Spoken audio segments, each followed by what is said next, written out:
আসসালামু আলাইকুম রহমতুল্লাহি ওবারাকাতুহু। আমরা 26 ফিট একটি ছাদে পাইপ দিলাম। আমরা যখন ছাদে উঠি জিনিসপত্র রেখে একটু রেস্ট করি, তারপর কাজে লেগে পড়ি। আমরা প্রায় একদিনে মোটামুটি কাজ কমপ্লিট করি। অর্ধেক কাজ শেষ হয়ে গেছে একদিনে, আর বাকিগুলা পরের দিন শেষ হয়েছে।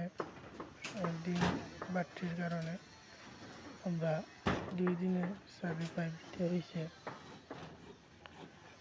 তাদের প্রায় মোটামুটি এই দিক কাজ শেষ।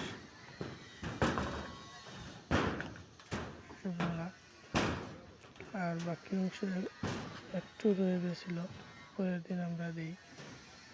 তো কাজ কেমন হলো তারা জানাবেন।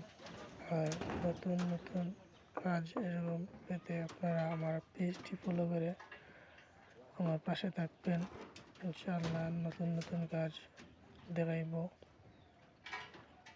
আমার জন্য সবাই দোয়া করবেন, সুস্থ থাকবেন। আসসালামু আলাইকুম।